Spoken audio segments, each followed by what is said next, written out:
Welcome back to the Fort Walton Beach Forum. Again, I'm Bill Roberts, 2017 chair of the Greater Fort Walton Beach Chamber. It's a thrill to have my next guest on the show. He's such a highly respected person in Northwest Florida, especially Okaloosa County. Needs no introduction. He's a successful attorney, a volunteer, very active in his church, but just a good friend. Also, he was a 1975 chair of the Fort Walton Beach Chamber. Mr. Don Akers. Don, nice to have you here. And Bill, delighted to be here and to reconnect with the Chamber again. Well, good. You're here because we want to talk about the Chamber and some things that happened back when you're Chamber chair in 1975. You had to be a pretty young fellow in 1975. I was probably about 10, 12 years out of law school, and among other many great memories I have of that time frame, Bill, is I got to work with your dad and with your uncle and some of the real pioneers of the Fort Walton Beach area. Well, I know you'll have a lot of stories to talk about the times back then, but in the Chamber's history, 71 years ago, it was founded in 1946, so we've had 71 chairs. I look back, I think there have been 4 or 5 attorneys that have been chairs, but one thing that stood out when I was looking at that list is your daughter was chair. It's one of the funny things of life is that I spent the first 15 years here in Fort Walton Beach being known as Cecil Anker's son, and the next 15 years being known as Michelle Anker's father. I'm waiting for my own niche here in the next 5 or 10 years. Exactly. She did a super job, and I was really proud of the work she did. And still active. Comes to a lot of our committee meetings, and we lean on her when we have legal questions, and she's just a delight and always willing to help. There's one other category you fill in the Chamber, and that's life director. And in 71 years, there have only been 10 life directors named, and to the Chamber, that's like the Hall of Fame. And I believe you were the second life director named from the Greater Fort Walton Beach Chamber. It's just hard for me to believe that that honor was bestowed upon me more than 30 years ago. I thought I was old at that time. But no, it's always great to feel like you're a continuing part of an organization even after your time for active service is past, and I appreciate the honor. Well, I don't think your service ever ends in anything. I know, like I said, with your church, with all sports, and you've probably done more eulogies in this county than anybody, and that's because you're so well respected and have so many friends. But, kind of talk about maybe your first involvement in the Chamber or back when you were chair and some of the history that you know of the Chamber.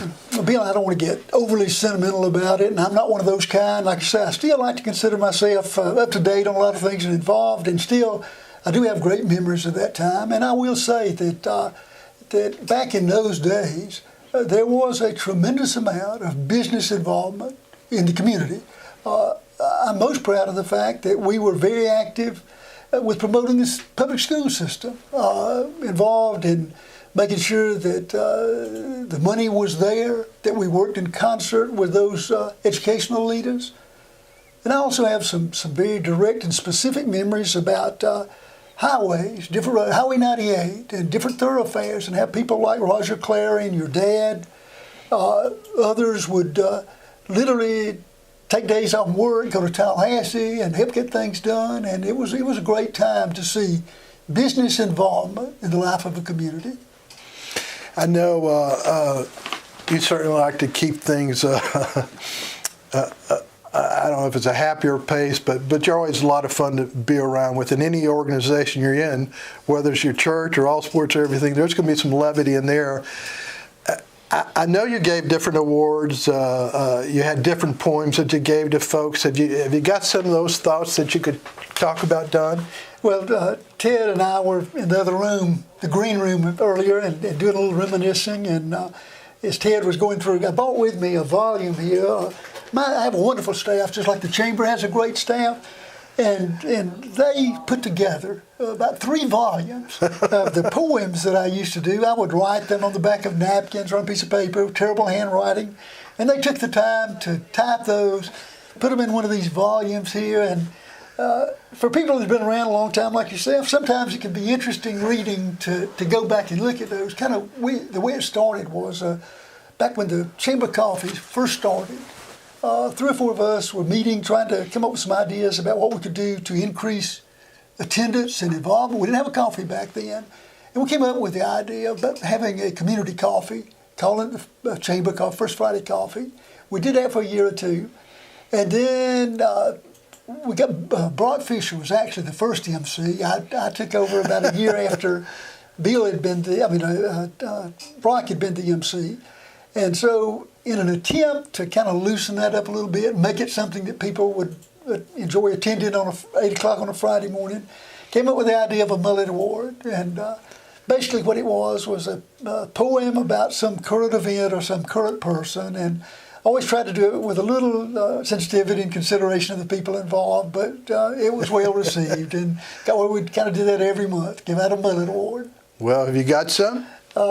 I don't know that I've got any right now that I'm prepared to read. I was sharing with Ted that one of the incidences that I remember, though we had many fun times during those presentations, because the idea behind the Mullet Award was it would go to people in one of 2 categories.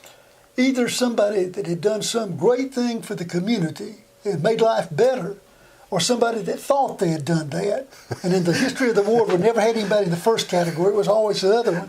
But did one time with my good friend, Tommy Ray. Tommy had initiated the practice. He had some frustration with the Northwest Daily News, and he had decided that he did not want any of his patrolmen talking with the Daily News reporters, that anything they wanted to talk about, they had to go to Tommy. And Tommy Ray was the police chief. That's right, Walton. he was the police chief. And the Daily News didn't particularly like that practice, so they had some editorials, and Tommy responded. It was about the time the movie Walking Tall was first edition of that. So I did a poem called Walking Small, and it was a little shot at Tommy. Make a long story short, I had Art Schweitzer get him to the coffee under false pretenses. When I got up at the front, started the coffee, I looked out there and I realized for the first time the Northwest Daily News was the sponsor of that movie. So here I've got the sponsor that was having a feud with the recipient and showing that I don't have a great deal of sense when it comes to that kind of. I went ahead and did the poem, and so for the next 6 months I could only drive 20 miles an hour for fear of getting a ticket from Tommy Ray. You know, I don't know if you know, you might be surprised. I talked about in the first session that the founding fathers of this group in 1946 got together and founded the Chamber. And back then they probably met at Staff's restaurant, you know, to talk about this. And I think they would have been surprised last Friday if they'd been at the First Friday Coffee that y'all started it.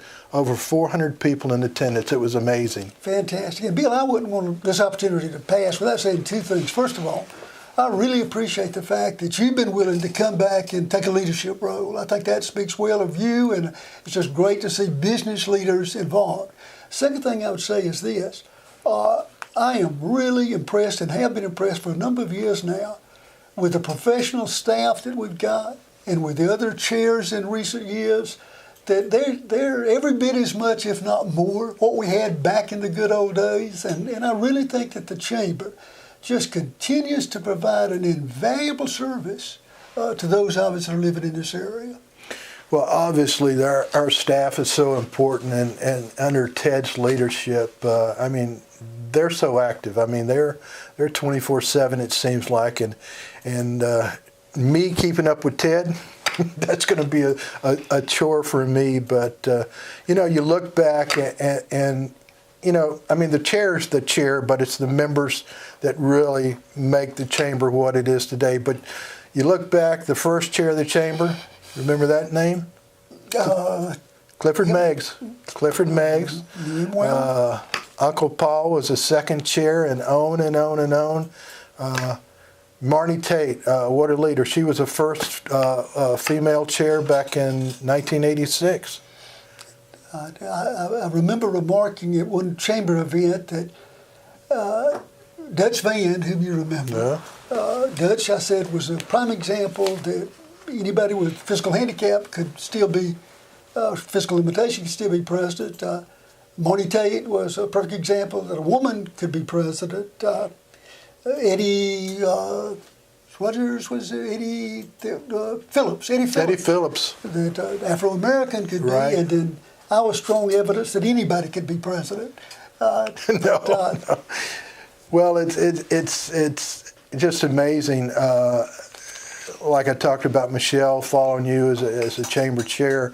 Marnie Tate, a few years later, her husband Roger was the chair of the chamber.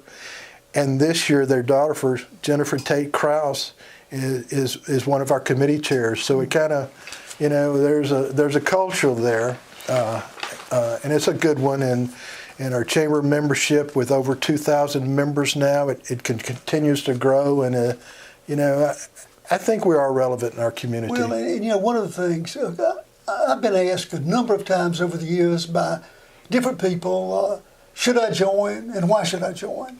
And I really can just look somebody straight in the eye and say, first of all, I'll guarantee you one thing. It will help you in your business or your profession, but that ought not to be the reason that you participate. If your reason is that you help the community, that will happen. A byproduct of it, almost invariably, is that it helps that person in their business. Yeah.